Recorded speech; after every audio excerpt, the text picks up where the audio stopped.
Curso de neurofisiología, clase correspondiente a la semana número 5. El tema de hoy, encéfalo, parte 2. A ver, chicos, miren, como les dije, ¿no?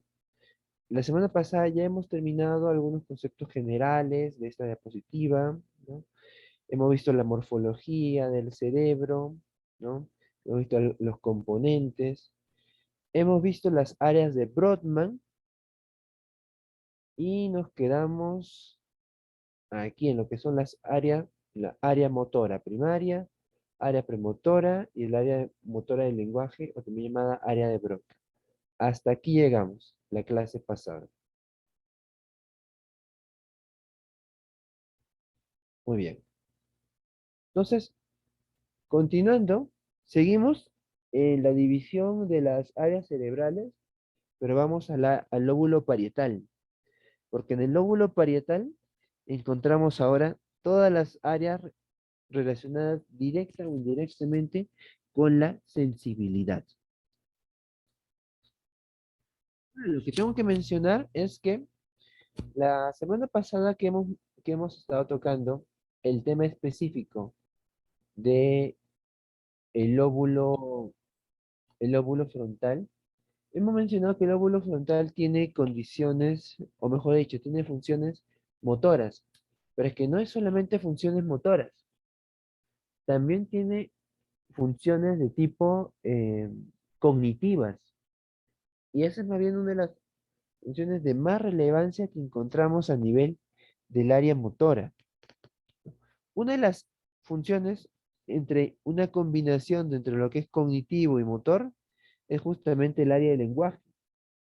Pero la cosa es que el área de Broca solamente se refiere al área motora del lenguaje y no está haciendo referencia a otras funciones cognitivas del lenguaje, como es el procesamiento de la información, la comprensión de la información, etcétera.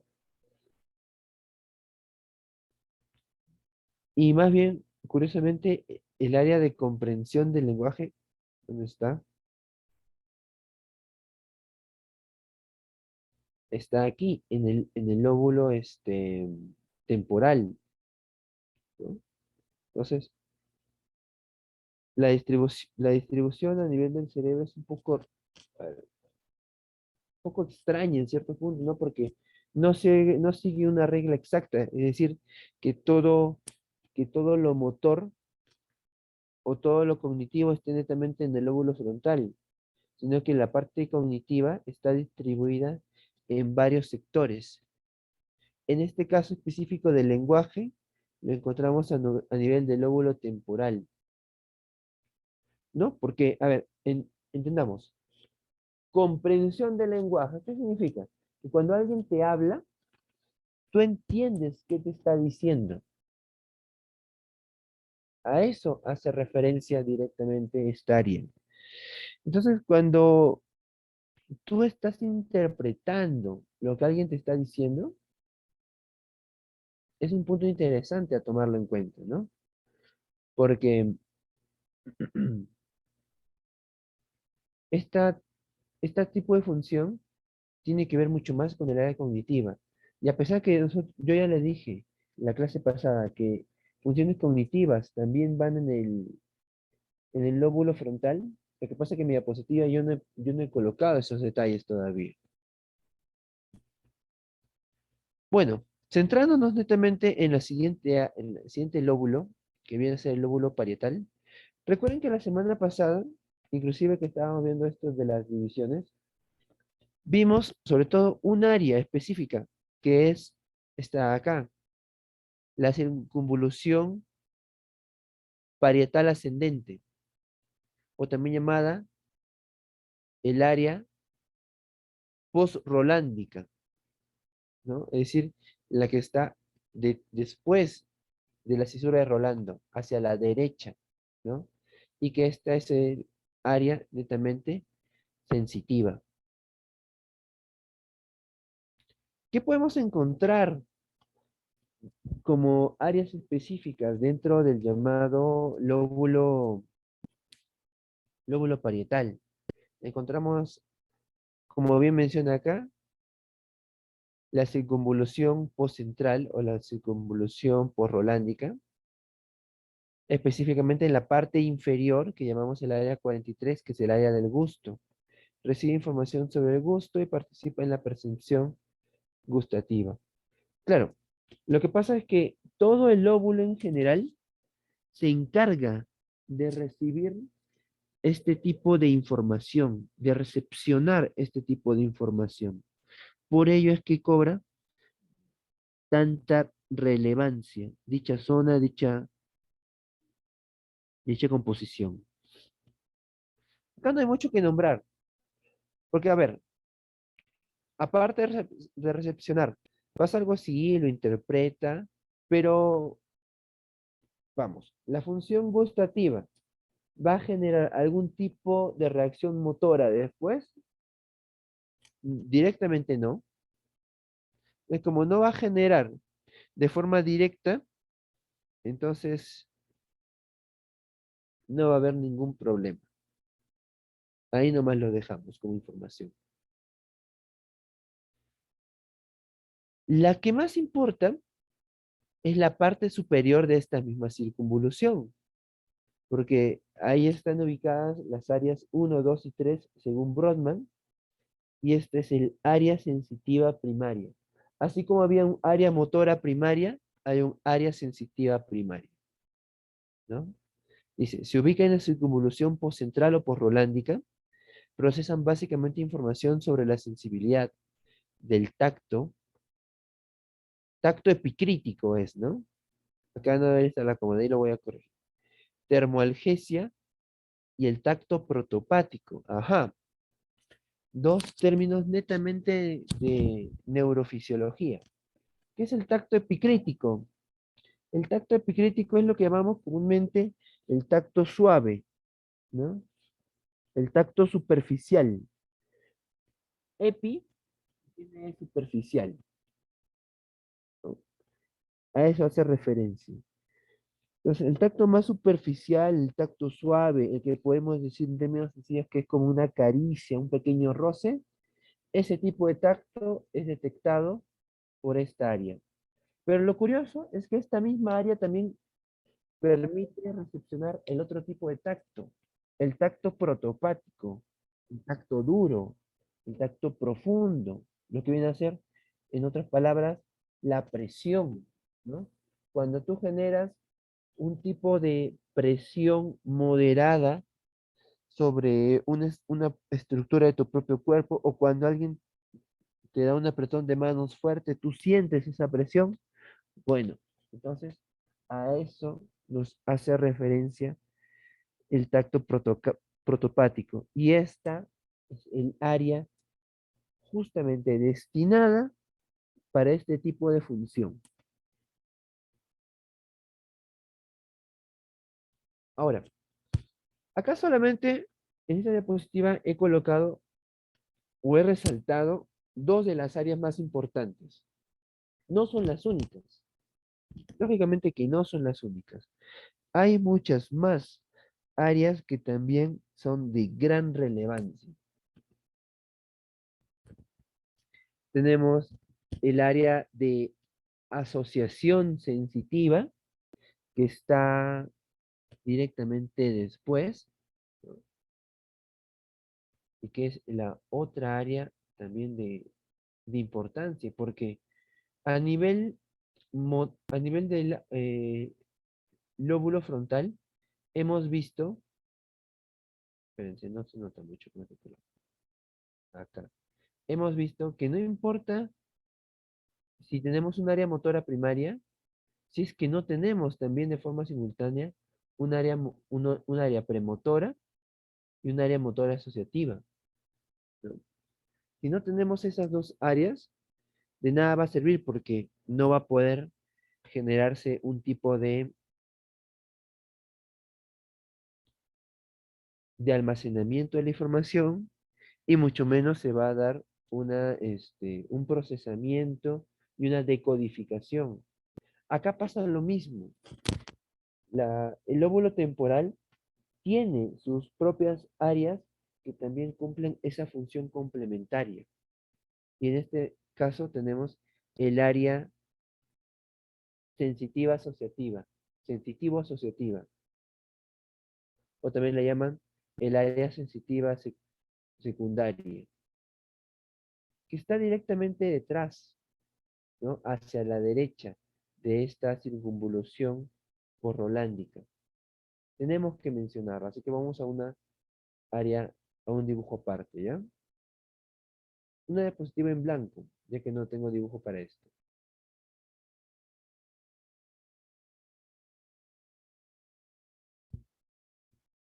Área sensitivo asociativo, o también llamada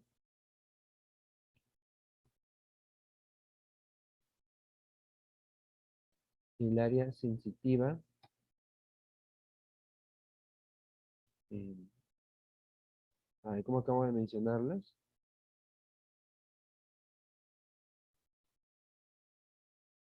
El área sensitiva secundaria.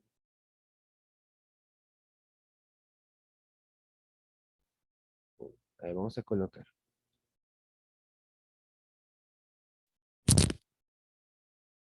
Se ubica a la derecha del área asociativa primaria. Perdón, del área sensitiva primaria. O dicho de otra manera, de la circunvolución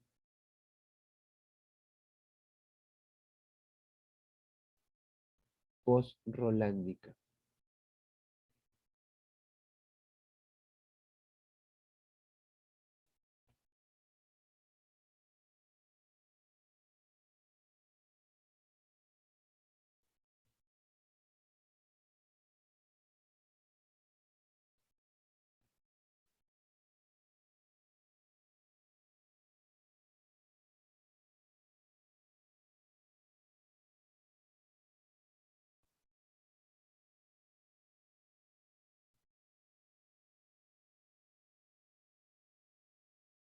Muy bien. Vamos a colocar también lo siguiente.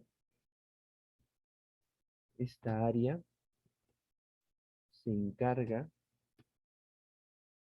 de almacenar, procesar y decodificar toda la información sensitiva que proviene del área motor, del área sensitiva primaria,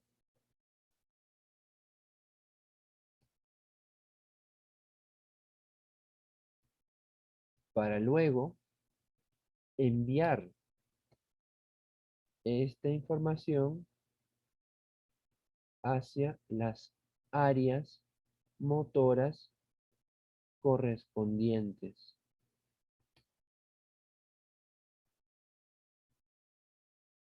de tal manera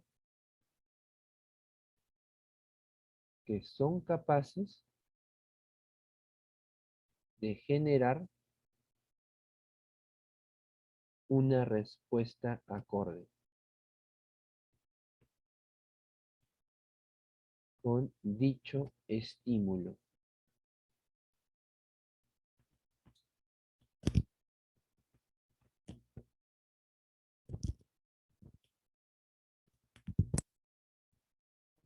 Esta área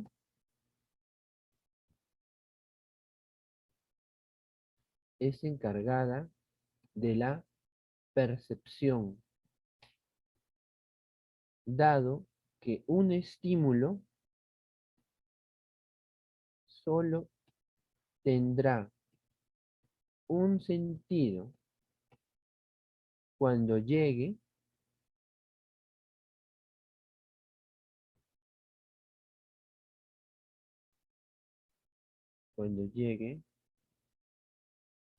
a generar una respuesta a nivel de la corteza sensitiva. Muy bien, ya está. Chicos y chicas, entonces copien por favor esta información.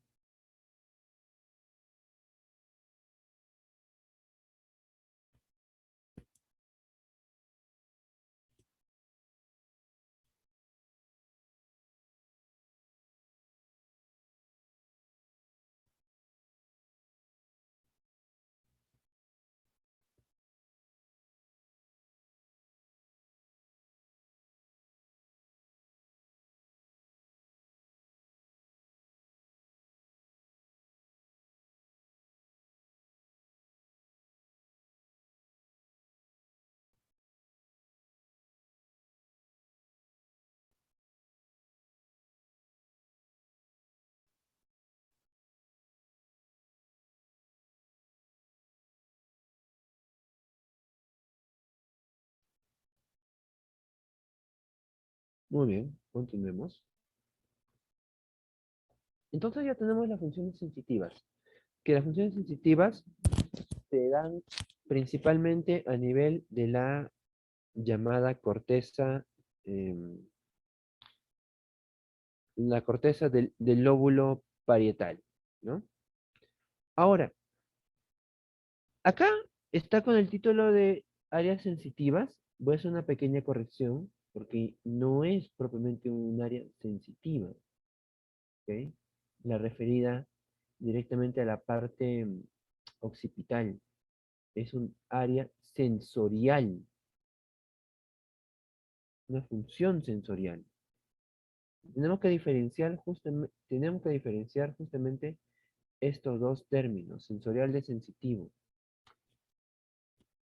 Si bien muchos tienden a confundirlo o tomarlo como igual, sensorial hace referencia directamente a los sentidos. Ustedes dirán, profesor, pero hace un rato el tacto también es un sentido. Es verdad. Lo que pasa es que cuando hablamos de tacto, sí hablamos específicamente de la parte netamente sensitiva. O sea, se considera que el tacto, ¿no? El sentido del tacto es, es la parte sensitiva. Y todos los otros sentidos que tenemos una cantidad mucho más reducida de receptores, como pueden ser la visión, el gusto, la audición, etcétera, son, son sentidos, pero del tipo sensorial. Entonces, cuando hablamos del lóbulo occipital, el lóbulo occipital se encarga principalmente de recepcionar información directamente de la visión.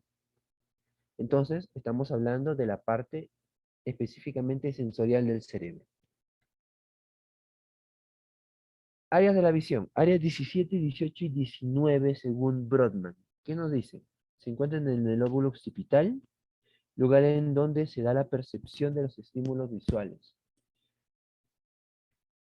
Entendamos una cosa, que a nivel de las diferentes áreas del cerebro que estamos estudiando, se da la interpretación de todo este tipo de información, porque tenemos receptores a nivel de diferentes partes del cuerpo. En el caso del tacto, tenemos en toda la piel. La piel distribuida en todo el cuerpo y tenemos receptores del tacto.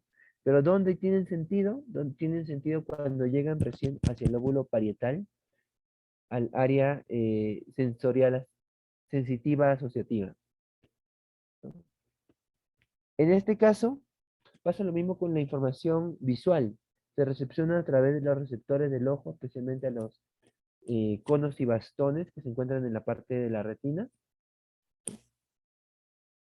Pero cuando ya es recepcionado por estos conos y bastones, la información va a pasar directamente a través del mesencéfalo, tiene su vía conectora por el mesencéfalo, y después del mesencéfalo llega directamente al área occipital,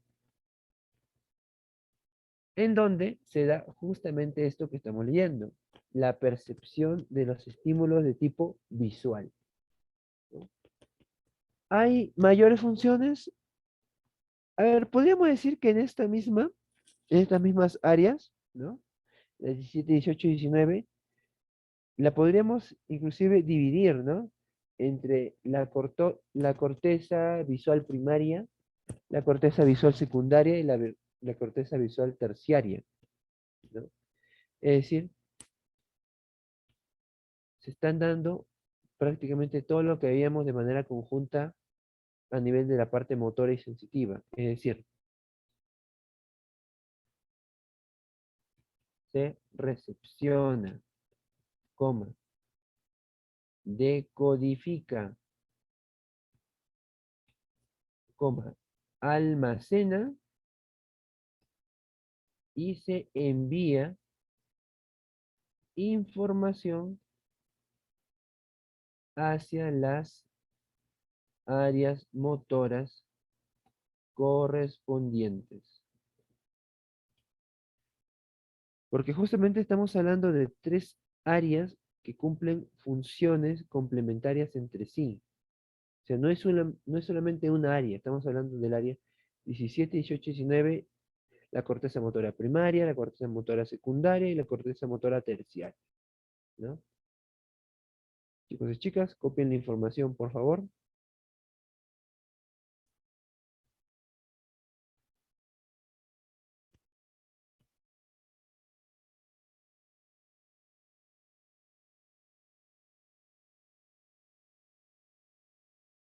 Muy bien.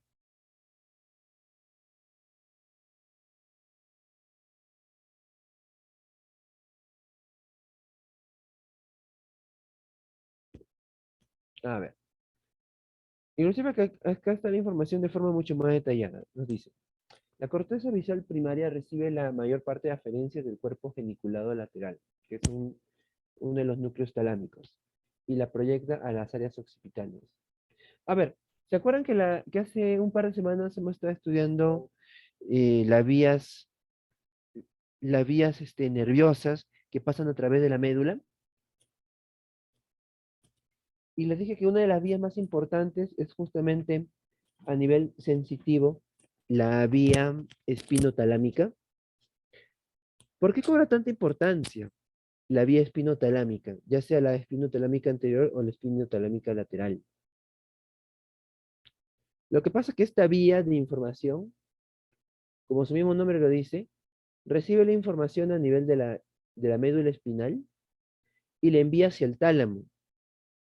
Y lo que pasa es que el tálamo es el principal órgano de relevo nervioso. Es decir, el 90% de la información que llega al cerebro pasa siempre por el tálamo. Y después el tálamo será el área encargada de reenviar dicha información a las áreas que correspondan. Por eso es que esta vía sensitiva es la que cobra mayor importancia. Recuerden, el tálamo es un órgano de relevo nervioso. Agarra la información y la vuelve a enviar a las áreas cerebrales que corresponden. En este caso estamos viendo cómo está enviando una información de tipo visual. Ahora, lo curioso es que la información que viene de la vista no viene directamente de la espina, sino que esta información está recibiendo una vía alterna. Esta información está viniendo directamente del mesencéfalo. Lo que pasa es que una parte del mesencéfalo forma parte de esta vía. Entonces, curiosamente, está agarrando solamente la parte final de la llamada vía espinotalámica para llegar, valga la redundancia, hacia el tálamo, y de ahí que se reenvíe dicha información hacia las áreas eh, corticales occipitales.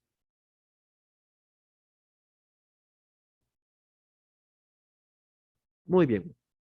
Luego dice, es el primer nivel de procesamiento visual en la jerarquía cortical.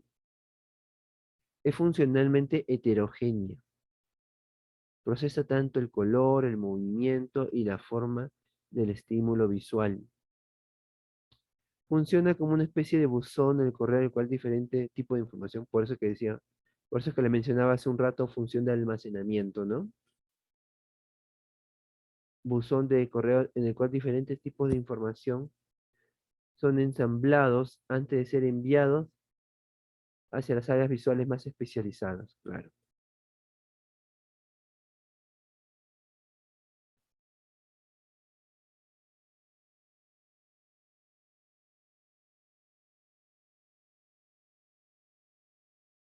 Muy bien, ¿qué más dice?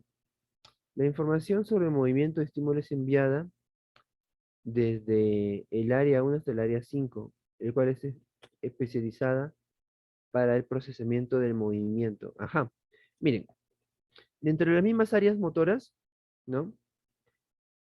Ya hemos mencionado que tenemos el área primaria, secundaria y terciaria. Ahora, la cosa es que el área terciaria tiene tres, tres subáreas, ¿no? Y estas tres subáreas, cada una tiene un tipo de función específica. Por ejemplo, el subárea 3 se encarga específicamente de la forma. El área sub 5 se encarga del movimiento. Y el área sub 4 se encarga de procesar lo que es la información del color. Entonces, es el área terciaria, propiamente dicho, la que va a recepcionar finalmente este tipo de información. Vamos a resaltar esto de aquí, ¿ya? El área sub 4 especializado en lo que es el procesamiento del color. Luego tenemos el área sub 5 especializada en recepcionar información del movimiento. Y el área sub 3 encargada de lo que es la forma.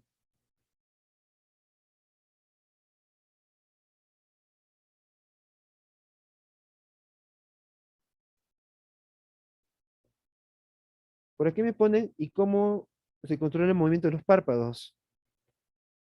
Estas áreas occipitales no controlan los movimientos del párpado.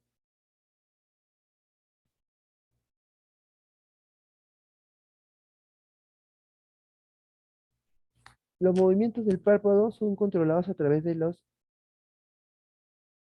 músculos que están alrededor de los ojos. Ojo que cuando hablamos de esta función occipital, estamos hablando directamente de la zona central, que es el ojo, toda la información que se capta en el ojo. La estructura alrededor ya viene a ser una estructura muscular y tiene otro tipo de control. Es un control netamente simpático parasimpático. Perdón, es un control somático, pero es a través de los pares craneales.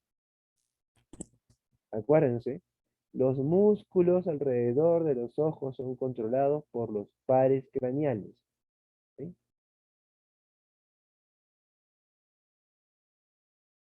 Muy bien, ya debe estar la información copiada. Continuamos.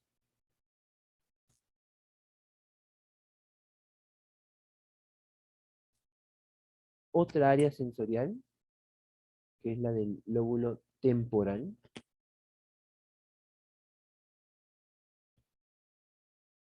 Lo primero que vamos a ver aquí es el área directamente de, del olfato y el gusto.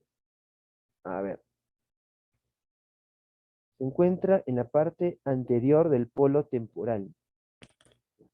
Acá no está resaltada, ¿no? El área. ¿De qué color podría poner? De color azul. Corresponde a esta zona.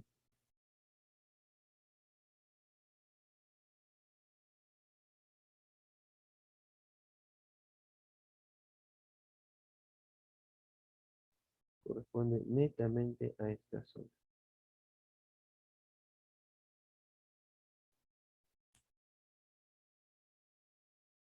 Ya está. Hay, no hay mucho que decir. Es lo mismo que pasa en las otras áreas de tipo sensitivos sensoriales. Se encarga de recepcionar la información, almacenar la información, decodificar, ¿no? Y luego enviar la información hacia las áreas motoras para ver si se genera algún tipo de respuesta. Es casi lo mismo. Y tenemos ahora el área de Wernicke, el área de comprensión del lenguaje.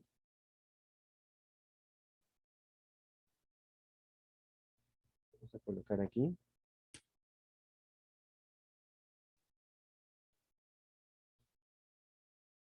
El área de Wernicke.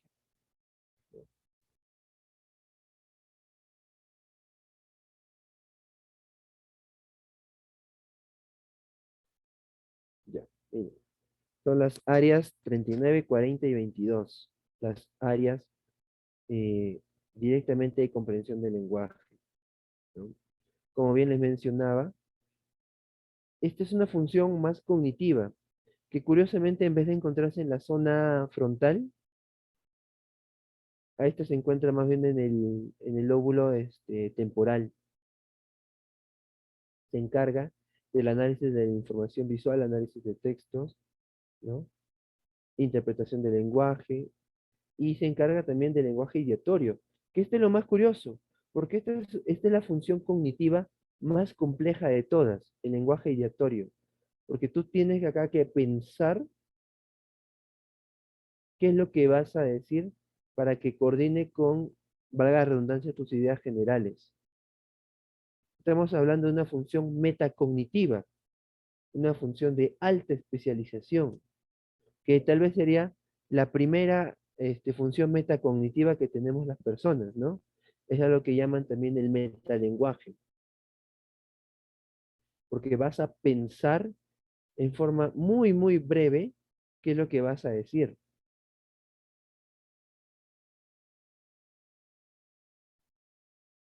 Miren, está aquí de un color más o menos amarillesco. No se nota tanto, siendo sinceros. Voy a colocarlo de un color verde, más bien por encima.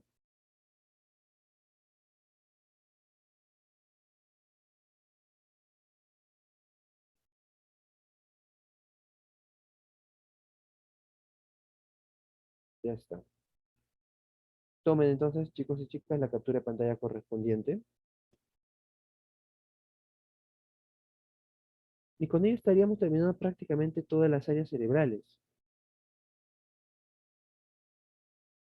Entonces, acá tenemos un pequeño cuadro con las áreas correspondientes y las funciones que tienen cada uno de ellas, cada uno de ellos, ¿no?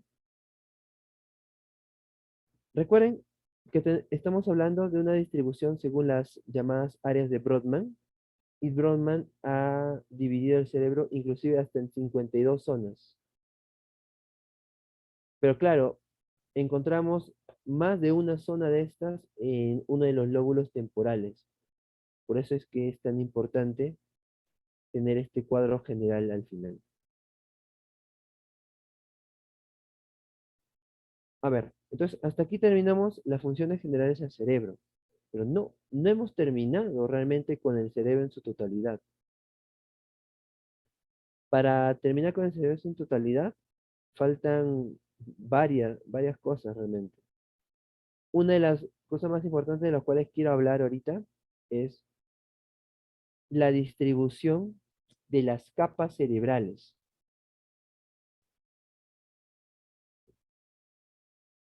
Pero antes de hablar de esta distribución de las capas cerebrales, quiero que vean un video de forma complementaria a justamente todas estas áreas de Brodmann y les mencione las principales.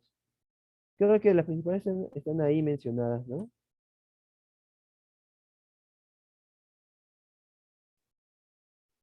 Hoy vamos a escuchar el siguiente video. Atentos.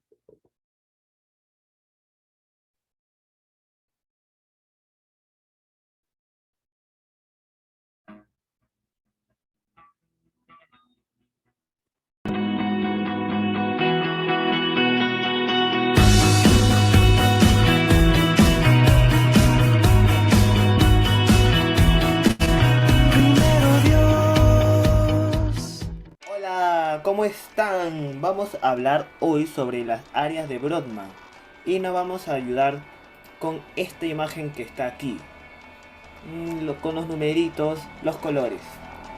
Así que empecemos. Tenemos aquí a la corteza somatosensitiva primaria, que en la imagen podemos ver que es el 1, el 2 y el 3. Vamos con la localización. Ocupa la circunvolución postcentral en la superficie lateral del hemisferio y la parte posterior del lóbulo paracentral en la superficie medial. ¿Para qué es su función? Se encarga de recibir todas las sensaciones táctiles, articulares y musculares del lado contralateral del cuerpo. Ahora vamos a ver su disfunción. ¿En qué nos falla eso? Bueno, si sufre un daño. Los daños a esta área producirán confusiones en la percepción táctil del individuo. Puede ser en la temperatura, presión, dolor, tacto, como vemos en las imágenes. Ahora nos vamos a ir con el área motora primaria, que llega a ser el número 4. Localización. Lo podemos ubicar en la circunvolución precentral, incluida la pared anterior del surco central y en la parte anterior del lóbulo paracentral, en la superficie medial del hemisferio. Su función: controla los movimientos voluntarios del lado contralateral del cuerpo. Su disfunción: la lesión de la corteza motora primaria produce marcada paresia contralateral, flacidez, reflejos tendinosos exagerados y signos de Babinski positivo. Además de su lesión, puede causar movimientos espásticos y dificultosos como la epilepsia jacksoniana, y su destrucción o daños muy severos pueden ocasionar hasta la parálisis en los miembros efectuados. Área psicosomestésica. La localización se ubica detrás del giro postcentral en el lóbulo parietal superior. Corresponde a los movimientos voluntarios dirigidos hacia un destino en relación con la integración de los estímulos visuales. Su lesión: lesiones o daños irreversibles en esta área pueden ocasionar alaxia óptica, que es la incapacidad de dirigir los movimientos hacia un objeto que se ve con claridad. Área premotora y área motora suplementaria, que es el número 6. Localización: se encuentra por delante del área motora primaria de la superficie lateral del hemisferio. Su función: controla los movimientos asociados que acompañan los movimientos voluntarios. Esta área de las ganas de ejecutar el movimiento organiza los movimientos que se originan o aquellos donde intervendrán los estímulos visual, táctil o auditivo. Su lesión: la lesión o daño de esta área producirá apraxia, que es la dificultad para ejecutar movimientos diestros secuenciales y complejos, tales como caminar. Área prefrontal. Viene a ser el 9, el 10, el 11 y el 12. Localización: en la cara lateral del hemisferio se localiza por delante del campo visual frontal 8, ocupando gran parte de la circunvolución frontal media y superior, y se extiende hasta el lóbulo frontal en la cara medial del hemisferio, ocupando la región por delante de la circunvolución frontal interna o medial. Función: se relaciona en general con los procesos mentales superiores de pensamiento, tales como el juicio, la voluntad o el razonamiento. La lesión: daños en esta área pueden ocasionar incapacidad en la toma de decisiones o efectos similares a los retrasos mental. La lesión bilateral de esta corteza produce cambios permanentes en la personalidad del individuo. Vamos con la área visual primaria, que llega a ser el número 17 de esta querida imagen. Localización: rodea la cisura calcarina de la superficie medial del lóbulo occipital y en algunos cerebros se extiende por el polo occipital. Su función: la función principal de esta área es fusionar la información que viene de ambos ojos, Visión binocular. Su lesión produce ceguera completa de una zona del campo visual cuya extensión dependerá del tamaño del área lesionada. Área psicovisual o área visual secundaria. El 18, el 19. La localización rodea al área visual primaria y se extiende por el lóbulo occipital, tanto en la superficie lateral como medial del hemisferio. Función. Al igual que la corteza visual primaria, se organiza a nivel retinotópico. Su estimulación aboca alucinaciones visuales realistas. Corteza del lóbulo temporal. Llega hacia el 20 y el 21. Analizan aspectos más complejos de la información. Su lesión. Sus daños producen efectos variados e incluyen desde la incapacidad para reconocer rostros familiares, así como el de acá, hasta la pérdida de color en ciertas partes del campo de la visión. La lesión del giro angular del hemisferio dominante produce en el individuo la incapacidad para comprender los símbolos y expresarse a través de ellos. Esta área es fundamental para la comprensión de imagen visual. Ahora vamos con la psicoauditiva, que es el número 22. Localización. Se localiza en la circunvalación temporal superior de la cara lateral del hemisferio. Función. Se relaciona con la comprensión del lenguaje oral. En esta área se sigue procesando la información auditiva proveniente de la corteza auditiva primaria. Lesión. Una lesión del área 22 hace que el paciente produce sin dificultad una conversación, pero no entiende ni un carajo lo que ella dice. Esta es una fascia auditiva respectiva. Ahora vámonos con el área límbica, que es el 23, el 24, el 29, el 30, el 35, el 28. Localización en la circunvolución del cíngulo. Función. Presenta estrategias de comportamiento relacionadas con los instintos y las emociones, y comprende una serie de estructuras del corte que rodean el hilo del hemisferio. Corteza olfatoria, 28 y 34. Localización. El área 34 de Brodmann se localiza en el uncus y el 28 en la corteza entorrinal. Su función. Interviene en los comportamientos de la respuesta al reconocimiento de olores. También es usado para adquirir y recuperar recuerdos. Su lesión. Las lesiones por irritación producen alucinaciones olfatorias, generalmente desagradables. Puff. Área de Wernicke o Wernicke o Winnie Pooh, como tú le digas. Se encuentra en los giros supramarginal y angular. Función. Es importante para la comprensión de palabras y la producción de discursos significativos. Lesión. La fascia de Wernicke, que es provocada por un daño en esa área, da como resultado un discurso fluido pero carente de significado. Área del esquema corporal, 39 y 40. Sí, son las mismas áreas. Localización. Se encuentra en los giros supramarginal y angular, igual. Función. En estas áreas se produce la integración de la información, lo que permite la percepción de la forma, textura, tamaño y la identificación de un objeto al tocarlo con las manos. En resumen, se identifican los objetos. Su lesión. Las lesiones del área 40 producen agnosia táctil. Vamos con la corteza auditiva primaria, 41 y 42. Localización. Se localiza en los giros transversales de la corteza temporal. Su función. Detectar los cambios frecuentes y la localización de las fuentes sonoras. Lesión. Las lesiones pueden producir dificultad en la ubicación del sonido en el espacio y la pérdida de audición. Área gustativa, 43. Localización. Se encuentra en el extremo inferior de la circunvolución postcentral. Se extiende la ínsula del rail y a continuación por delante del opérculo frontal.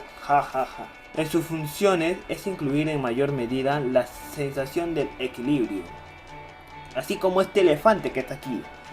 Área de Broca del lenguaje expresivo, 44 y 45. Localización. Entre la porción opercular y triangular de la circunvolución frontal inferior. Función, comprender y articular el lenguaje hablado y escrito. Lesión. Los daños, los daños en esta área pueden producir varios tipos de afasia, que son dificultades e imposibilidades para entender el lenguaje o incluso emitirlo. Cabe destacar que la función del lenguaje solo se concentra en el hemisferio derecho. Muy bien chicos, no se olviden que también tengo otro canal que es Motiva tu Día, pueden entrar, que es historias de superación. ¡Chao!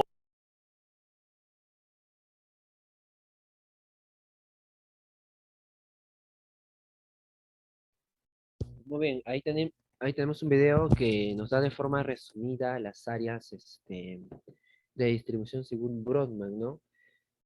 Lo que pasa es que este video, bueno, yo he dicho resumen, pero no es tan resumen, ¿no? Sino nos muestra casi la totalidad. Y se dan cuenta que correcta, el correcto entendimiento de todas las áreas es muy complejo, muy, muy complejo. Ciertamente yo me estoy centrando no en la totalidad de las áreas, como se habrán dado cuenta, sino en las áreas que tienen mayor relevancia, sobre todo de una u otra manera, dedicadas a las funciones que vamos a realizar nosotros en el ámbito profesional, ¿no? Porque es verdad, nos, algunos de ustedes podrán preguntar, profesor, pero nosotros no vamos a ver o no vamos a tratar el área visual, no vamos a tratar el área de sentido del gusto, ¿no? Por ahí que el tacto sí, pero lo que pasa es que si ustedes no comprenden bien cómo funcionan esas áreas, o por lo menos de manera adecuada cómo funcionan esas áreas, luego no podrán saber cómo se trata a un paciente. Porque uno de los casos más frecuentes, por ejemplo, a tratar entre lo que es la neurología, rehabilitación neurológica, son las distintas secuelas que puede generar un ACV. Y un ACV, dentro de sus patologías más conocidas, tenemos la hemiplegia. Pero la hemiplegia puede generar problemas prácticamente en todas las áreas que hemos visto, ¿no? Porque dependiendo cuáles sean específicamente las áreas que se hayan dañado durante el ACV, podemos tener hemiplegias tan sencillas, y miren, lo digo así, hemiplegias tan sencillas, aunque parezca un poco raro mencionarlo de esta manera, que solamente afectan una sola área, o el área motora, o el área sensitiva del tacto, o el área del olfato, o solamente afectan el área visual, etcétera. Me refiero a ello, ¿no? Con esto de tan sencillas, aunque parezca un poquito feo decirlo de esa manera, ¿no? Porque ninguna de estas enfermedades es sencilla realmente, ¿no? Al punto que quiero llegar es que solamente comprometen a una función en específico, en comparación a la mayoría de lesiones que se producen por un ACV, que suelen generar afecciones eh, en varias áreas y en varias funciones dentro de la corteza. Por ejemplo, un ACV que produzca una hemiplegia puede ser una hemiplegia que el paciente tenga problema motor, problema sensitivo y problema sensorial de manera junta.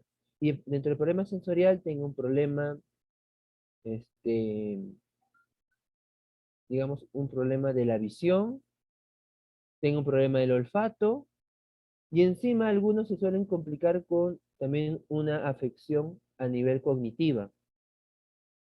Por ejemplo, lo más frecuente es que se dé esto en una hemiplegia del lado derecho, porque una hemiplegia del lado derecho está afectando el área izquierda del cerebro.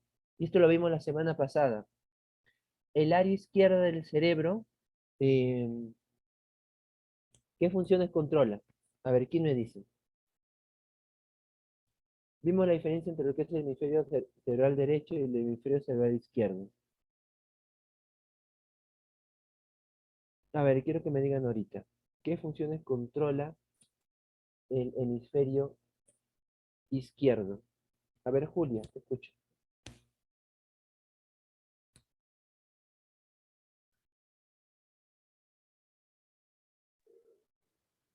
Profesor, buenos días. El lado izquierdo es del cálculo, razonamiento, lenguaje. Muy bien. Es decir, las funciones netamente cognitivas. Cuando hablamos de estas funciones cognitivas, entonces está, como bien dijo tu compañera, el pensamiento, el cálculo, el razonamiento, ¿no? Entonces, la persona tendrá mucha dificultad para poder hacer una interpretación correcta, inclusive de lo que tú le dices. Estamos hablando que cuando se afecta el hemisferio izquierdo, también se está afectando directamente el área de Broca y el área de Wernicke. Es decir, las dos áreas directamente relacionadas al lenguaje, es decir, tanto en la comprensión como en la capacidad de poder emitir un lenguaje, ¿no? Y lógicamente que son puntos muy importantes a tomarlos en cuenta. Profesor, disculpe, una consulta con respecto al lenguaje.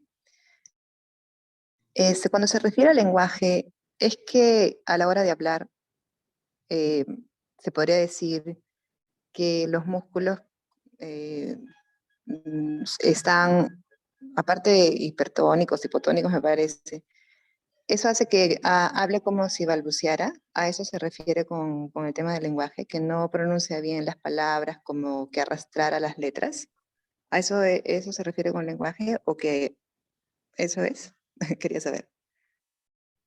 Hay varios problemas con el lenguaje. Hay muchos problemas. Tenemos que diferenciar. Por ejemplo, a ver, centrándome un ratito en la pregunta, ¿no?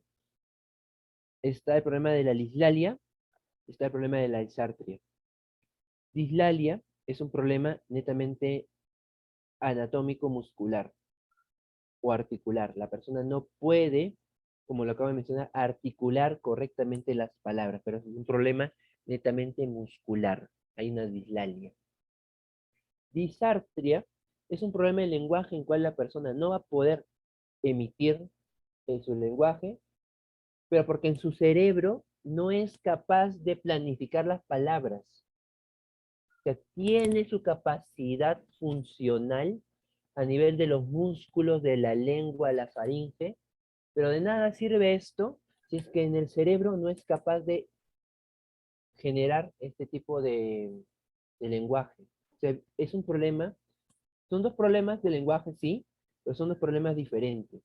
Uno es el problema generado directamente desde el cerebro, en este caso la capacidad para poder emitir un tipo de sonido, ¿ok? No se planifica a nivel cerebral, no sabes qué decir, ¿no? Y otra cosa es que tengas toda la idea, quieras decir algo, pero cuando intentas decirlo, no salen porque tus músculos y tu función respiratoria superior no están coordinando. Son cosas distintas.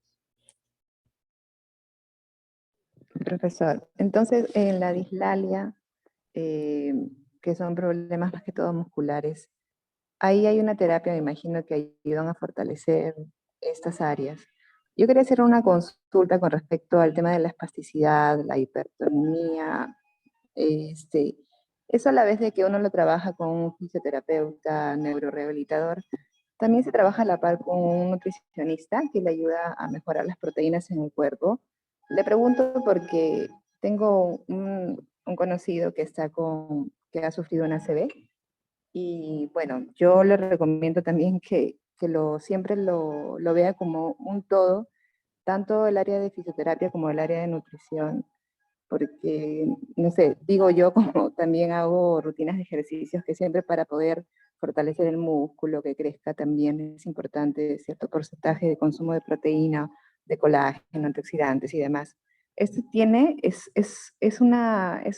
cierto, o sea, usted ha sabido sobre que si usted ha hecho una terapia de neurorehabilitación, también va acompañado con una nutrición específica para pacientes que han sufrido un ACV. Lo que pasa es que estamos hablando de áreas diferentes, porque una cosa es enfocarse, por ejemplo, a la fisioterapia de un paciente que tiene un problema netamente, digamos, de volumen muscular, ¿ok? Que ha sufrido, digamos, no sé, está en un estado de postración y debido a este estado de postración, el volumen de sus músculos y su fuerza y su capacidad de reacción ha disminuido. Allí viene la pregunta, ¿el área de nutrición tendrá relevancia? Claro que sí, porque estamos hablando de una función netamente del metabolismo.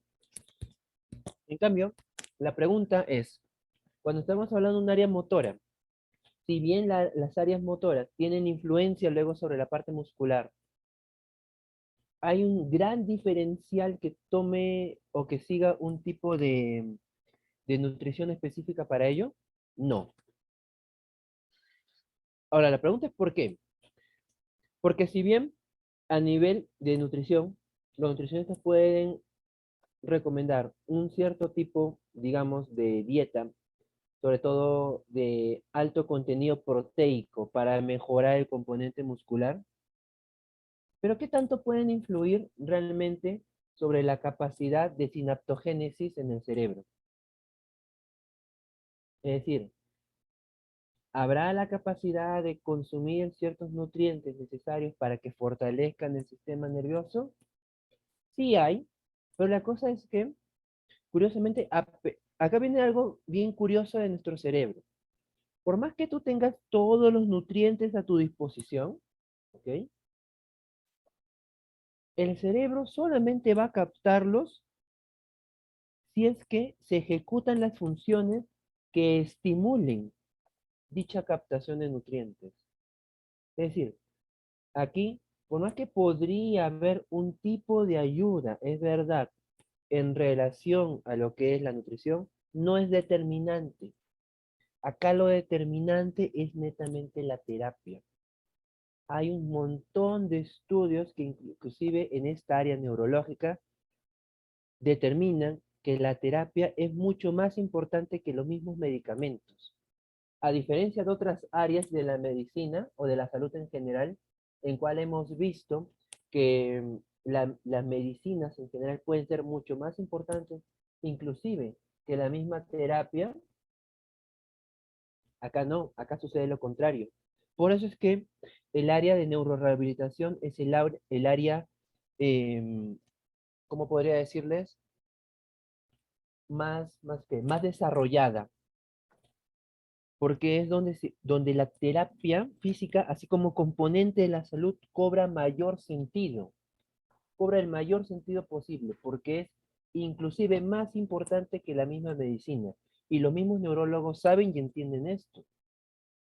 Por eso es que si tienen un problema neurológico, lo primero que hacen es mandarlo a la terapia correspondiente, ya sea terapia de lenguaje, terapia ocupacional o terapia física, dependiendo cuál sea el área afectada. Dependiendo, ¿no? Si es el lenguaje afectado, lógicamente que tendrá que ir al terapeuta de lenguaje. Si está afectado el área motora, de todas maneras tiene que ir al área de terapia física y por ahí, dependiendo cuál sea el nivel de complejidad, puede ir también hacia el área de terapia ocupacional. Cuando se afecta el área sensitiva, primero va al área de terapia ocupacional, pero también puede recibir un montón de ayuda de terapia física. Tal vez la única área de la rehabilitación específica que no ha sido tan desarrollado sea la parte de la estimulación sensorial a nivel de la vista, que no hay todavía una forma tan adecuada, ¿no? De generar los estímulos adecuados para este tipo de rehabilitación. Pero en todas las otras áreas del gusto, auditiva, olfato, para todo va las otras profesiones que he mencionado, ¿no? Aparte de terapia física, terapia ocupacional, muy importante, y terapia de lenguaje. Por eso les digo, y estoy más o menos respondiendo a la pregunta de su compañera, que pregunta si es que la nutrición tendría, que influirá, claro que influirá, pero es determinante, como en el caso anterior que mencionaba, no es determinante. No es determinante. Acá Mm. inclusive podría llevar una nutrición normal como cualquier otra persona y podríamos tener prácticamente los mismos resultados que alguien que tenga una nutrición específica para el lenguaje. ¿Qué tanto se puede ayudar? Lo único que lo sabemos todos los especialistas en el área de neurorehabilitación, que consuman grasas HDL, ¿no? Grasas de alta densidad, y que consuman cerebrócidos, que lo encontramos principalmente en las almendras y en las pecanas. Más allá de eso, no hay mucha ayuda. No es un factor relevante, como si es Profesor. las ¿Mm? enfermedades. Ujú. Dígame. Quería hacer una consulta también. En el caso, por ejemplo, de una ACV que haya sido en el hemisferio izquierdo, yo quería saber qué pasa con esa área. Bueno, tengo entendido que se inflama, ¿verdad? Porque incluso a veces hasta les quitan un pedazo de cráneo para que el cerebro pueda mm, expandirse un poco más mientras la inflamación y luego hasta que reduce y le vuelven a colocar la parte del cráneo. En este caso, esta inflamación puede producir fiebre en el paciente y además de eso, cuando ocurre una inflamación en el cuerpo, sí que de repente, como se dice en la nutrición, no es así primordial, específica, pero si, por ejemplo, los familiares de este paciente, ¿no? Porque, como usted dice, no es necesario de repente contratar o tener un nutricionista al lado, pero de repente los familiares de este paciente no tienen o no tienen buenos hábitos y a este paciente ya cuando está en casa le dan cosas que sean inflamatorias, eso va a causar que esta inflamación en el cerebro sea más lento, Lo que o pasa es sea que que aquí tendremos que hablar de forma muy específica cuáles son las variantes del ACV. Esto lo vamos a ver mucho más adelante porque tenemos que verla mucho más específica. Porque para responder tu pregunta también debemos entender previamente lo siguiente. ¿Cuáles son todas las áreas cerebrales que hemos visto ahorita? Solamente la corteza, pero faltan las áreas internas. ¿Qué pasa a nivel del diencéfalo? ¿Qué pasa a nivel del mesencéfalo? ¿Qué pasa a nivel del tronco encefálico? ¿Qué pasa a nivel del cerebelo? ¿Cómo están distribuidas correctamente las meninges? ¿Cuál es la circulación del LCR, del líquido cefalorraquídeo? Y cómo estas se van relacionando con su circulación general. Es decir, tenemos que saber la anatomía del polígono de Willis, las arterias cerebrales anterior, media, posterior, cómo se distribuyen, hacia qué áreas van. Entonces, aquí la pregunta es mucho más compleja. Yo podría darte una respuesta rápida, pero la idea es que justamente este curso profundirse en los temas, porque ustedes, todos los que están presentes ahorita, tienen una idea muy, muy general de lo que es el ACV o el DCB, por lo que han estudiado en el curso de introducción a sí, pues introducción a la disfunción física. Saben básicamente algunos conceptos de anatomía, por lo que no estudian anatomía 1. Pero son conceptos básicos. Ahorita justamente lo que buscamos en este curso es que profundicen. Por eso yo prefiero no responder momentáneamente esta pregunta, porque implica mucho conocimiento de por medio, y prefiero que más bien, llegado el momento, entendido todos los conceptos previos, pueda dar una explicación completa y ustedes lo entiendan de una manera muy sencilla. Ok, profesor, yo podría escribirle en el mail interno para poder generar una cita con usted. Pero la verdad es que nos surge tener un poco más de información con respecto a mi familiar. No sé si le puedo escribir por interno y poder coordinar si es que se puede. Escríbeme el interno, normalmente lo leo los domingos. Los visité los otros días no leo mucho, pero el domingo sí leo. Escríbeme el Listo, sábado en la noche, sábado en la tarde, y el domingo lo estoy leyendo. ya listo, por ahí coordinamos. Gracias. Muy bien, chicos, ¿alguna otra duda, pregunta? Ojo que aquí deben generarse bastantes preguntas, ¿ah?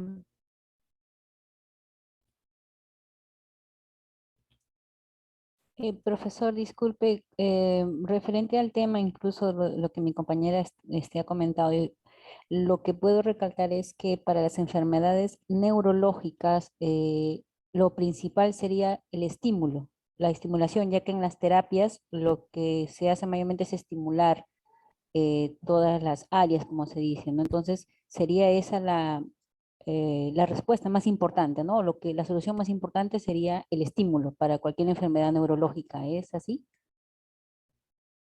Efectivamente. Por eso es que, como mencionó, los mismos neurólogos reconocen que la parte más importante en una rehabilitación, valga la redundancia, neurológica, es la terapia. Cualquiera que sea tipo la terapia, ¿no? Ya sea terapia de lenguaje, ocupacional, física, dependiendo del área específica a tratar, es mucho más importante. Y por eso, como bien menciona usted, es el estímulo. ¿Qué tipo de estímulo se da? ¿Cómo se va llegando a ello? Y acá viene algo muy importante que no es ni siquiera cosa del curso, sino ya lo verán en quinto ciclo cuando vean neurorehabilitación, ¿no? O sea, el tratamiento. Que, o sea, aparte del estímulo, y acá voy a una idea general, es importante saber qué tipo de estímulo. Porque miren, una persona que ha sufrido algún tipo de daño neurológico, sobre todo en el caso de los ACV, que son los más frecuentes a nivel de este tipo de patología, es como si fuera un bebé. La persona ha vuelto a ser un bebé momentáneamente, o por lo menos fisiológicamente ha vuelto a ser un bebé. Por lo tanto, hay que enseñarle cosas. Y si tú le enseñas de forma inadecuada, el cerebro aprende de forma inadecuada. Y luego va a quedarse con ese aprendizaje, ¿no? Se le llama reeducación. Al tratamiento en general se le llama reeducación como término general. ¿Pero por qué reeducación? Porque vas a volver a enseñar algo que el paciente ya había aprendido. Lo que pasa es que por el daño en estas áreas neurológicas, el paciente tiene que volver a aprenderlos en su totalidad, muchas veces. Y aquí viene algo muy interesante. Si nosotros le damos un estímulo inadecuado a mi paciente, imaginemos que vuelve a caminar, pero de forma inadecuada, porque yo le di los estímulos inadecuados, pues va a quedarse con esa forma. Eso es lo que se llama luego el patrón. ¿Con qué patrón de movimiento has llegado a generar? Ha llegado a generar un patrón de movimiento adecuado, un patrón de movimiento inadecuado. Una vez establecido el patrón, ya es imposible cambiarlo. Por eso acá viene la continuación de este curso, justamente hasta quinto, cuando ven neurorehabilitación propiamente dicha, y tienen que comprender cuál es el estímulo adecuado para cada caso, ¿no? Entonces, yéndome a la pregunta, ¿es importante el estímulo más importante? Claro que sí, pero tiene que ser un estímulo adecuado, porque si tú envías estímulos, pero estos estímulos son inadecuados, también estás favoreciendo a que el paciente luego no pueda recuperarse de manera adecuada. Y esto es un factor, inclusive un poco controversial, que ya se ha detectado, de preguntarnos, ¿no? Entre los expertos, ¿cuándo es el momento adecuado de generar una terapia?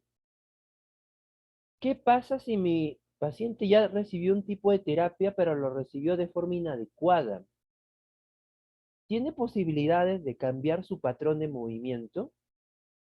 ¿Qué tanta posibilidad hay? ¿Qué tal si me viene un paciente a mí que ya ha recibido un tipo de tratamiento, pero por una persona que no era un profesional, o por lo menos no era un profesional correctamente capacitado en esta área específica? Ya se han generado ciertos patrones inadecuados. ¿Podrá ser posible cambiarlo?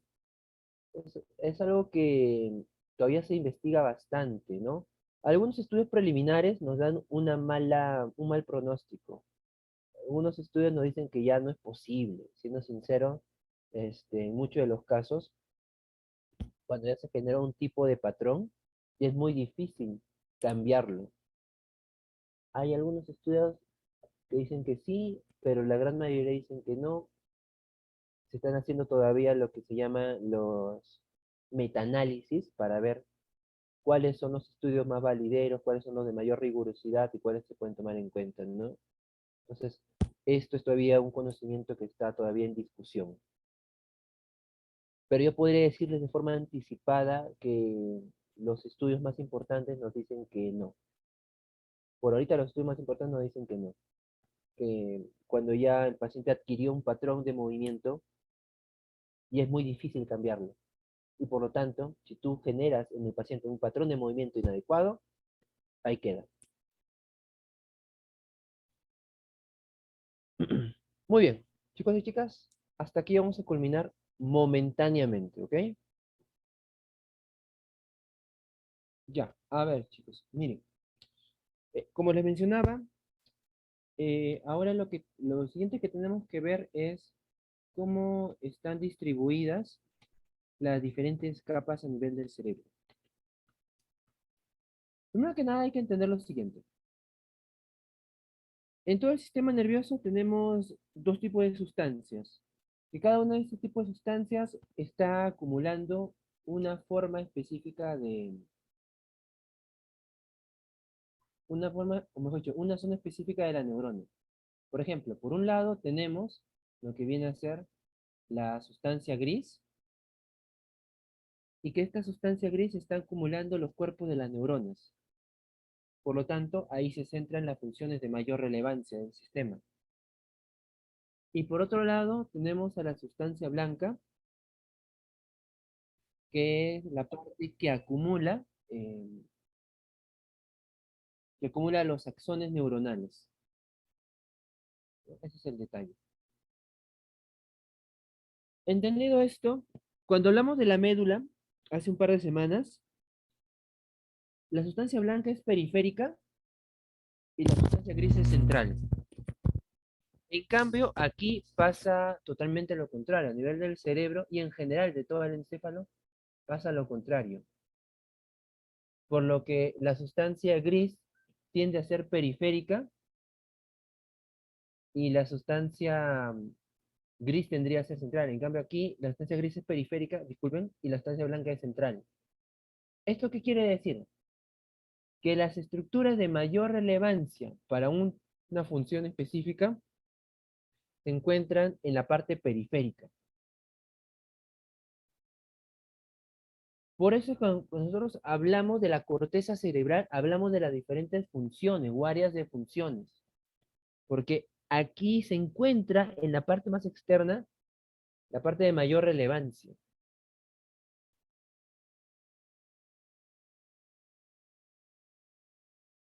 Muy bien.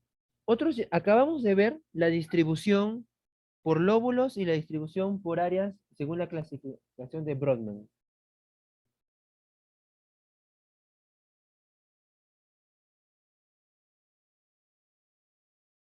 Pero dentro de lo que es la composición netamente del cerebro,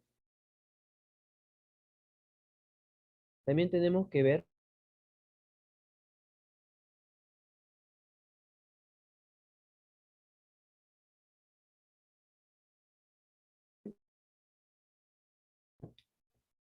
la corteza cerebral presenta 6 capas.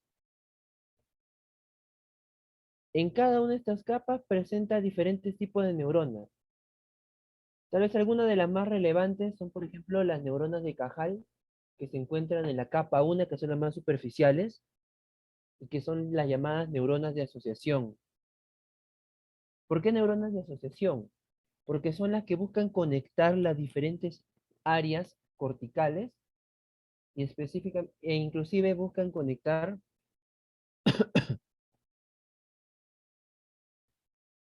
los diferentes lóbulos.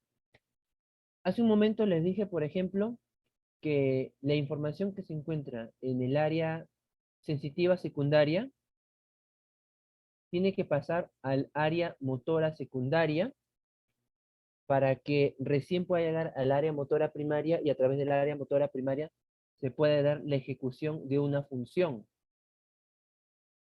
Eso les acabo de decir. Y la pregunta sencilla es, ¿y cómo pasa del área sensitiva primaria al área sensitiva secundaria y luego al área motora secundaria y luego vuelve otra vez al área motora primaria? Es toda una secuencia. Se da gracias a estas neuronas que buscan las conexiones entre diferentes zonas corporales. O mejor, bueno, zonas corporales no, diferentes zonas cerebrales. ¿Ok? Es un detalle importantísimo a tomarlo en cuenta.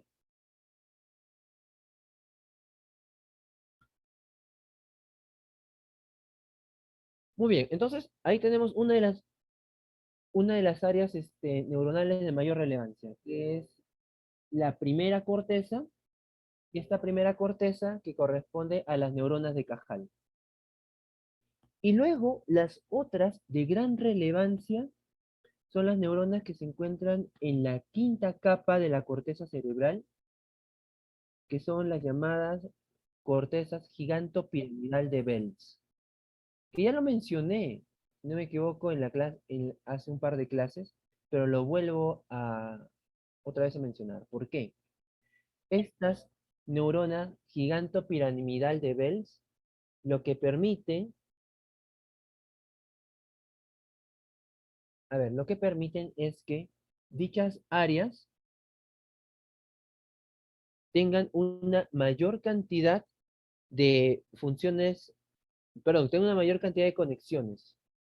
Yo ahorita voy a hacer un esquema muy sencillo de una neurona gigantopiramidal para que entendamos la idea.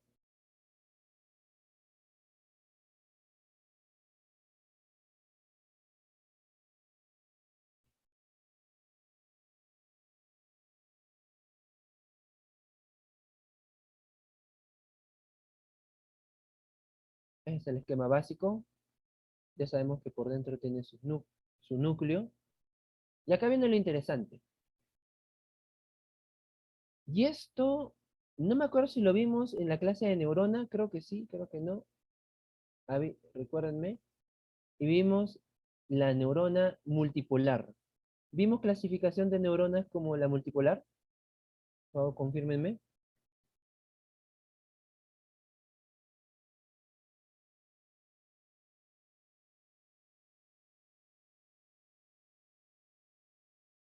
Chicos, chicas, confírmenme. ¿Vimos la clasificación de Sí, multipolar? profesor.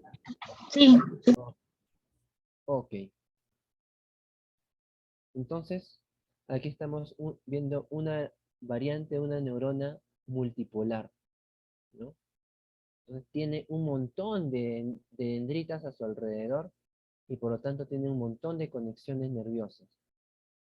Pero claro, tiene una zona axonal central, ¿no? Que viene a ser esta y que tiene que realizar la conexión hacia otras neuronas específicas. Ahora, ¿por qué multipolar? Porque presenta varias formas de conexión, muchas áreas de conexión realmente. Entonces, el que presente muchas áreas de conexión es importante porque también va a tener unas formas de cómo generar mayor cantidad de sinapsis. Y lo vimos en la segunda clase. La sinapsis es tal vez uno de los procesos neurológicos más importantes porque la sinapsis es la forma de comunicación entre las neuronas.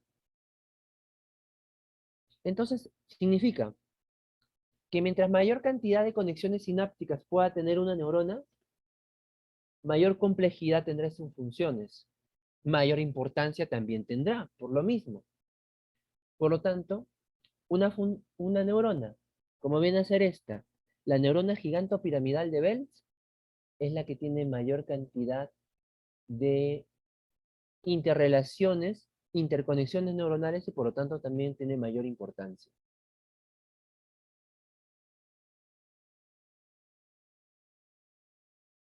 Por eso es que son las más importantes a nivel encefálico, ¿no? Entonces, no sé si sea necesario que tenga una captura de este esquema. Es un esquema muy sencillo. Más bien prefiero O explicarlo denle like. mediante un video que son las neuronas. ¿Ok? Piramidal de Bell's.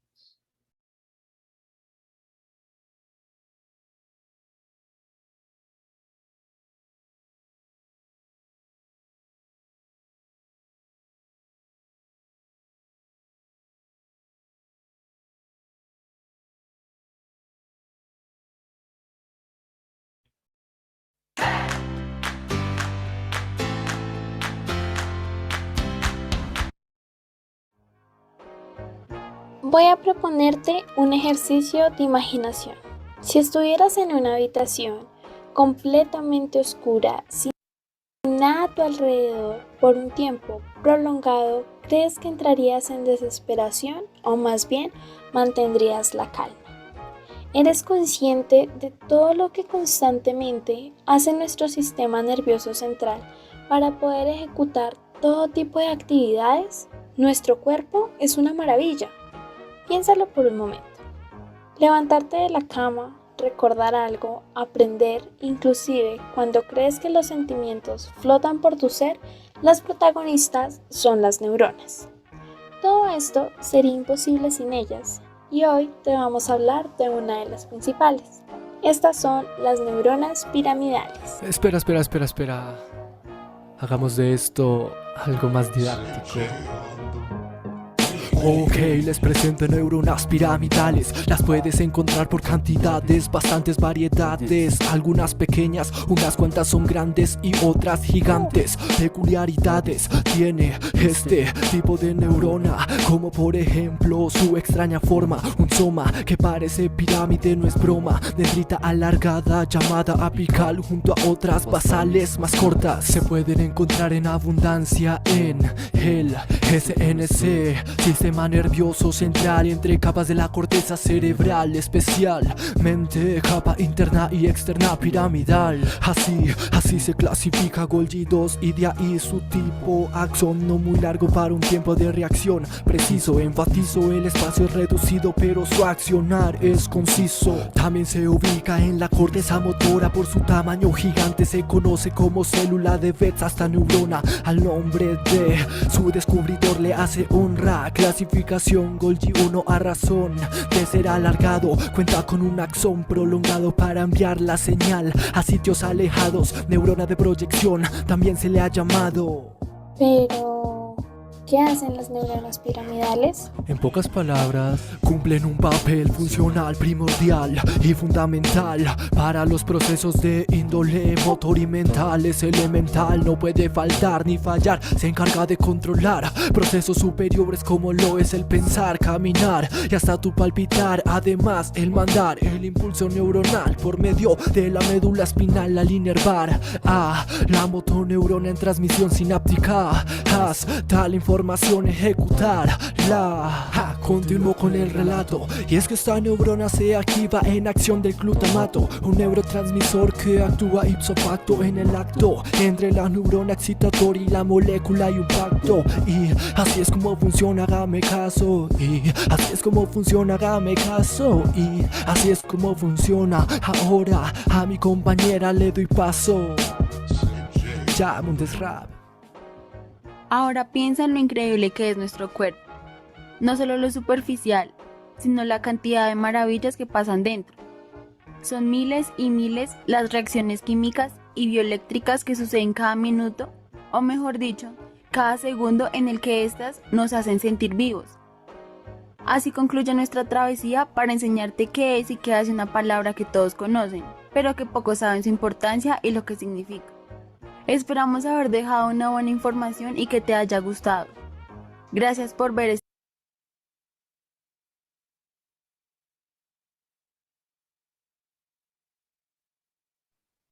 Muy bien, este sencillo video, justamente lo puse a propósito porque es un poquito una forma de distraer, ¿no? Como lo ha relatado el chico. Y miren, en esa sencilla canción y como la forma en cual la dijo, relató exactamente las funciones que se va a dar en las células piramidales. Ojo, lo que pasa es que aquí han tomado en cuenta las células piramidales en general. Pero yo a las que quiero centrarme hoy son específicamente a la gigantopiramidal de Belz, que son las de mayor relevancia. Porque como bien dijeron en el video, las neuronas piramidales existen en gran cantidad, y como bien mencionaban, hay grandes y pequeñas, ¿no? Dependiendo cuáles son las áreas específicas a las cuales estén. Por ejemplo, en las áreas sensitivas y sensoriales, las neuronas piramidales tendrán un tamaño más pequeño. ¿Porque buscan conexiones? Claro que sí. ¿Son multipolares? Claro que sí. Pero la diferencia es que las gigantopiramidales, que se encuentran específicamente en el área de la corteza motora, son las más grandes. porque son las que buscan no solamente recepcionar toda la información que viene de las otras áreas, sino que de una vez ir a generar la respuesta motora, mandar la orden final. Por eso que dentro tienen un soma más grande, de tal manera que procesan una mayor cantidad de información. Por eso el nombre, gigantopiramidales, ¿no? Muy bien. Para culminar esta parte, voy a poner lo que son las capas de la corteza.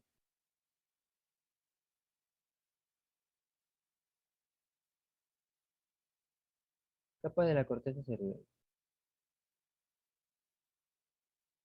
A ver.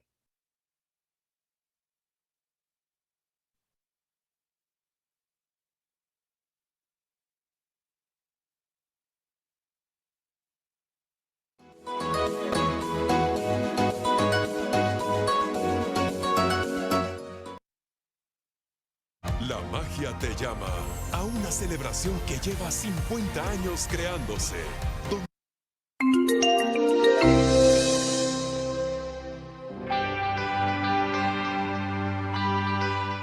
La corteza cerebral o córtex cerebral es el tejido nervioso que cubre la superficie de los hemisferios cerebrales. Dicho de otra forma, constituye la región más superior del cerebro. Esta estructura cerebral alcanza su máximo desarrollo en los primates. Se encuentra menos desarrollada en los otros animales y se relaciona con el desarrollo de las actividades cognitivas e intelectuales más complejas. La corteza cerebral resulta un área cerebral básica para el funcionamiento de los seres humanos.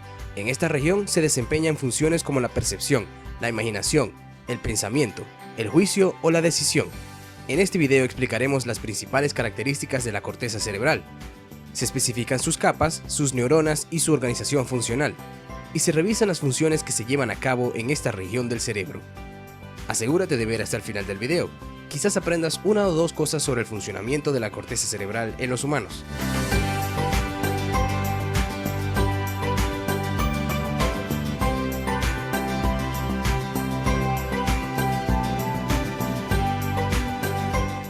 Características de la corteza cerebral.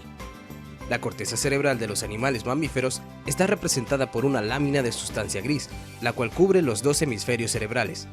Consta de una estructura altamente compleja en la que diferentes órganos sensoriales se encuentran representados en áreas o zonas específicas. Cada uno de los 5 sentidos que poseen los seres humanos, vista, tacto, olfato, gusto y oído, se desarrollan en una región de la corteza específica. Es decir, cada modalidad sensorial posee un territorio delimitado dentro del córtex cerebral. Aparte de las regiones sensoriales, la corteza cerebral también posee múltiples regiones somáticas secundarias, de asociación y motoras. En estas zonas se elaboran los sistemas aferentes corticales y de asociación, dando así lugar al aprendizaje, la memoria y el comportamiento. En este sentido, la corteza cerebral es considerada como una región especialmente relevante a la hora de desarrollar las actividades superiores del cerebro humano. Capas de la corteza cerebral. La corteza cerebral está constituida por diferentes capas de sustancia gris. Estas capas conforman la estructura de la corteza y definen su organización estructural y funcional. Cada una de las capas de la corteza cerebral corresponde a un momento evolutivo diferente. En el inicio de la especie humana, el cerebro estaba menos desarrollado y la corteza presentaba menos capas. A través de la evolución de la especie, estas capas han ido incrementando, hecho que se relaciona con el aumento de las capacidades cognitivas e intelectuales de los seres humanos con el paso del tiempo. Capa molecular. La capa molecular, también conocida como capa plexiforme, es la región más superficial de la corteza cerebral, y por lo tanto la de más nueva aparición. Se pueden encontrar fibras aferentes que se originan en el tálamo, de asociación y comisurables. Al ser la región más superficial del córtex, en la capa molecular se establecen una gran cantidad de sinapsis entre diferentes neuronas. Capa granular externa. La capa granular externa es la segunda región más superficial del córtex y se encuentra por debajo de la capa molecular. Contiene un gran número de pequeñas células piramidales y estrelladas. Las dendritas de las células de la capa granular externa terminan en la capa molecular y los axones entran hacia capas más profundas de la corteza cerebral. Por este motivo, la capa granular externa se encuentra interconectada con las diferentes regiones del córtex. Capa piramidal externa. Tal y como su propio nombre lo indica, está compuesta por células piramidales. Se caracteriza por presentar una forma irregular, es decir, el tamaño de la capa incrementa desde el límite superficial hasta el límite más profundo. Las dendritas de las neuronas de la capa piramidal pasan hasta la capa molecular y los axones viajan como fibras de proyección, asociación o comisurales, hasta la sustancia blanca situada entre las capas de la corteza cerebral, capa granular interna. La capa granular interna está compuesta por células estrelladas que se disponen en forma muy compacta. Posee una elevada concentración de fibras dispuestas horizontalmente, conocidas como la banda externa de Baillarger. Capa ganglionar. La capa ganglionar o capa piramidal interna contiene células piramidales muy grandes y de tamaño mediano. Asimismo contienen un elevado número de fibras dispuestas horizontalmente que forman la banda interna de Baillarger. Capa multiforme. Finalmente, la capa multiforme, también conocida como capa de células polimórficas, contiene básicamente células fusiformes. Asimismo contiene células piramidales modificadas que contienen un cuerpo celular triangular u ovoide. La organización funcional de la corteza cerebral. La corteza cerebral puede organizarse también en función de las actividades que se llevan a cabo en cada región. En este sentido, determinadas zonas del córtex cerebral procesan señales específicas de naturaleza sensitiva, motora y de asociación. Áreas sensitivas son regiones de la corteza cerebral que reciben información de naturaleza sensitiva y se encuentran estrechamente vinculadas con la percepción. Las áreas motoras. Las áreas motoras se encuentran en la parte anterior de los hemisferios. Se encargan de iniciar los procesos cerebrales relacionados con el movimiento y dar lugar a tales actividades. Las áreas de asociación de la corteza cerebral se correlacionan con las funciones de integración más complejas. Estas regiones desempeñan actividades como los procesos de memoria y cognición, la gestión de emociones y el desarrollo de razonamiento, la voluntad o el juicio. Asimismo, las áreas de asociación desempeñan un papel especialmente importante en el desarrollo de los rasgos de personalidad y características de las personas. Células nerviosas de la corteza cerebral. La corteza cerebral presenta una gran variedad de células en su interior. Concretamente, se han especificado 5 tipos distintos de neuronas en esta región del cerebro. Las células piramidales son neuronas que se caracterizan por presentar una forma de pirámide. La mayoría de estas células contienen un diámetro de entre 10 y 50 milímetros. Tanto las células piramidales pequeñas como las células piramidales grandes se encuentran en la circunvolución precentral motora y desempeñan principalmente actividades relacionadas con el movimiento. Células estrelladas, también conocidas como células granulosas, son neuronas de pequeño tamaño que suelen presentar un diámetro de unos 8 milímetros y poseen una forma poligonal. Células fusiformes son neuronas que tienen su eje longitudinal vertical en la superficie. Se encuentran concentradas principalmente en las capas corticales más profundas del cerebro. Las células horizontales de Cajal son pequeñas células fusiformes que se encuentran orientadas horizontalmente. Se hallan en las capas más superficiales de la corteza cerebral y cumplen un papel crítico en el desarrollo de esta región del cerebro. Las células de Martinotti, las últimas células que constituyen la actividad neuronal de la corteza cerebral, son las conocidas células de Martinotti. Constan de pequeñas neuronas multiformes presentes en todos los niveles de la corteza cerebral. Estas neuronas deben su nombre a Carlo Martinotti, un investigador estudiante de Camillo Golgi que descubrió la existencia de estas células de la corteza cerebral. A manera resumida, estas son algunas características, partes y funciones que se presentan en la corteza cerebral. Si te interesa saber más, sigue el link de la descripción del video. ¿Y tú? ¿Cuál piensas que es la parte más importante o relevante de la corteza cerebral? Nos interesa tu opinión. Déjanoslo saber en los comentarios. Gracias.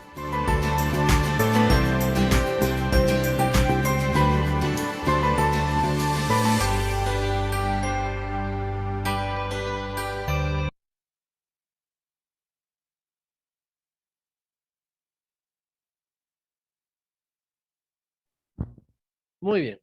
Este video fue concreto a la información que yo quería. Justamente les muestra las 5 capas y las variaciones de las, perdón, 6 capas y la variación de 5 tipos de neuronas que tenemos a nivel de la corteza cerebral. Vamos a enfocarnos principalmente en 2 tipos de neuronas que a los diferentes tipos de estudios son los que más interesan. Las que tanto acabo de mencionar, que son las gigantopiramidales y las neuronas horizontales de Cajal, que también lo mencioné. Vamos a apuntar la información correspondiente a estas dos, ¿ya?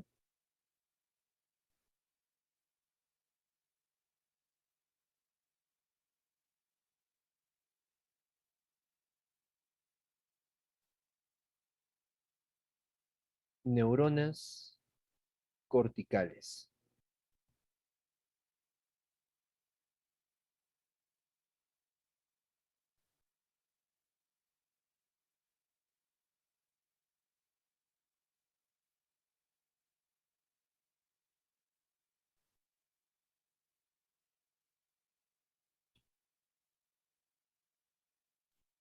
Existen 5 variedades de neuronas distribuidas en las 6 capas de la corteza cerebral.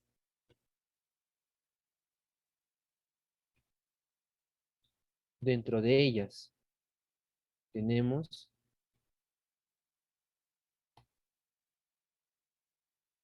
las neuronas fusiformes, las neuronas granulosas, las neuronas de Martinotti,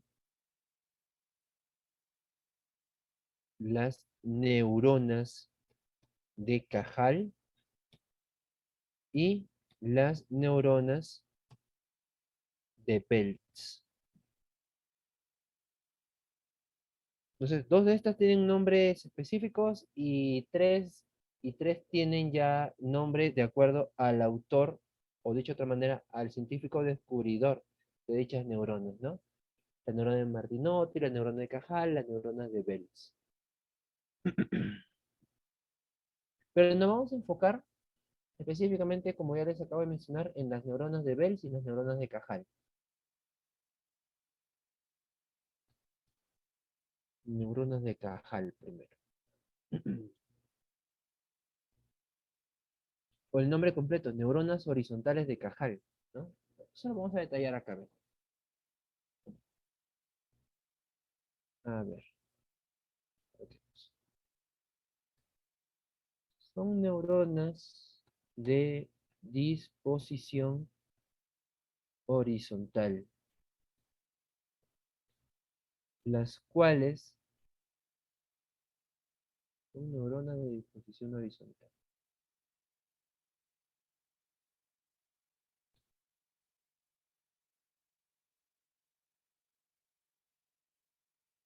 Las cuales se ubican, primero que nada, las cuales se ubican en la primera capa de la corteza cerebral. Es decir, en la capa más superficial, o también llamada la capa molecular. En la capa molecular. Es decir, la más superficial.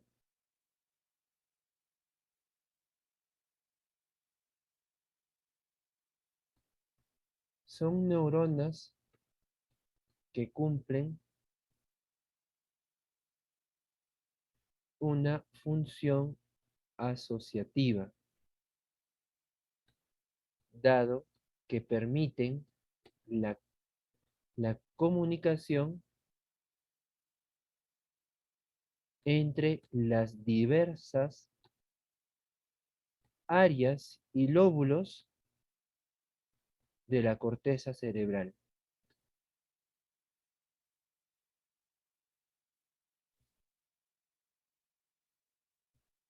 Muy bien, ya está.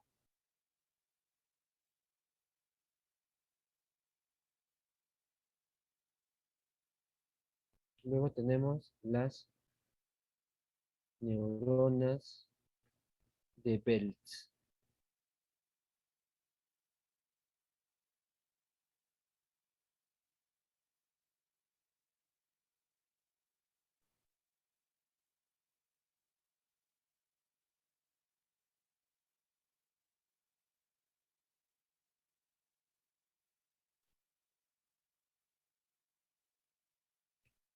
Llamadas también neuronas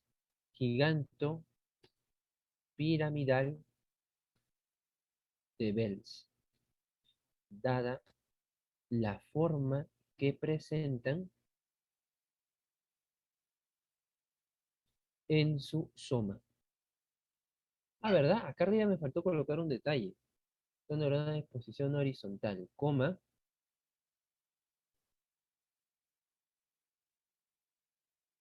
Mejor sería así lo siguiente, ¿no? Son neuronas bipolares de disposición horizontal. Ahora sí.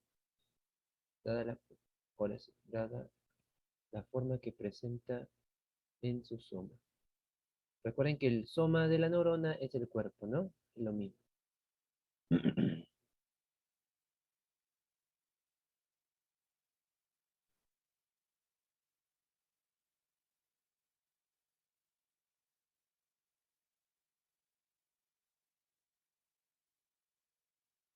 Dada la forma que presentan en su soma.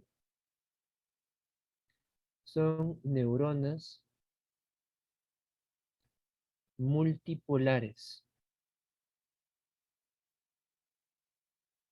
por lo cual son capaces de generar una gran cantidad de conexiones sinápticas.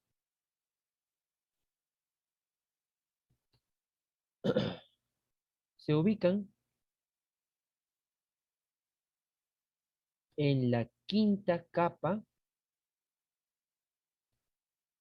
de la corteza cerebral.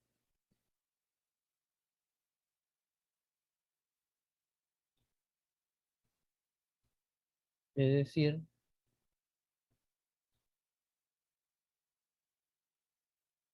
en la capa piramidal interna. En la capa piramidal interna. Acá también he puesto molecular, ¿no? Ahí tengo que poner la capa molecular. Ya.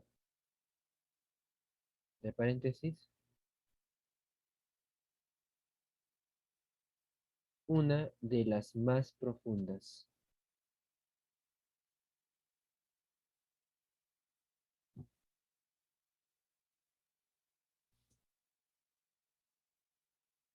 Son neuronas capaces de desempeñar diversas funciones en la corteza, pero se concentran principalmente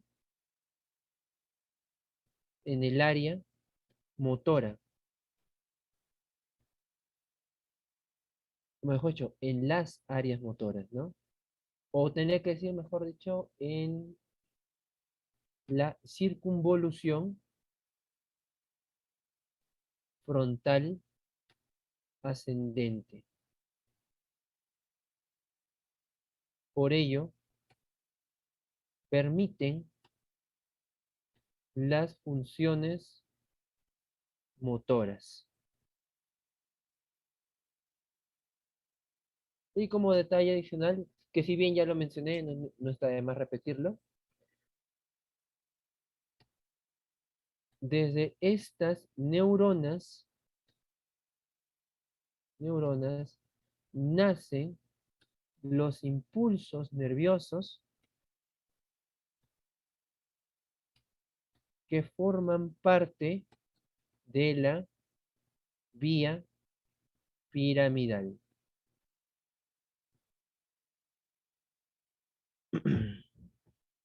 Muy bien, chicos y chicas, tomen entonces la captura de pantalla que corresponde a ambos tipos de neuronas.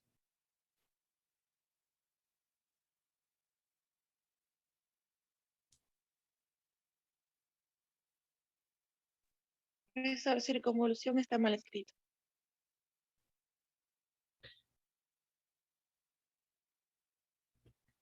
Copien, chicos, por favor.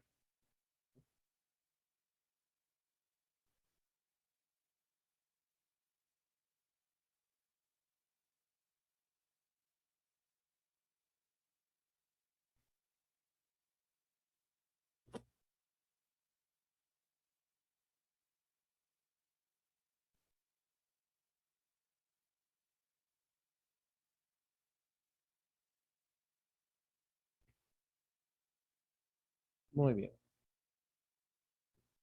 Entonces, ya tenemos toda la información correspondiente.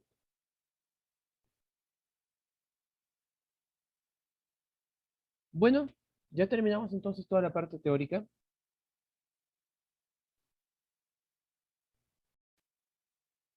A ver, chicos, acá en la aplicación Jamboard estamos viendo una imagen de las cuales ustedes mismos han generado todas las ideas. Acá estamos hablando de las funciones generales del cerebro, ¿no? Perdón, características generales, ¿no?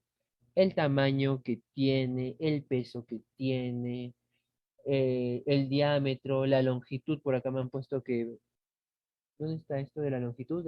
Acá está 17, 18 centímetros de largo.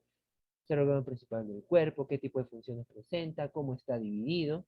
Y en esta segunda página de Jamboard han puesto las áreas y funciones. De forma muy correcta han puesto el área parietal qué funciones cumple. Algunos me han puesto por números específicos según las áreas de Broca, 44 y 45, que es el lenguaje motor, que es la misma realmente que esta de acá arriba, que es el área de Broca, ¿no? Inclusive con esta de acá, que también van completamente conectadas. El área de Wernicke, que es el área de la comprensión del lenguaje. He puesto el área 6 y 9, que es la planificación motora, el área gustativa, las áreas de visión. Acá me han puesto inclusive las subáreas de la visión, ¿no? El 3, el 4, el 5. Entonces, todas estas son ideas que ustedes mismos están colocando de lo que han logrado comprender. Y se dan cuenta que sumando todas las ideas se llega a una conclusión muy importante. Muy bien, entonces hasta aquí estamos culminando nuestra clase por el día de hoy.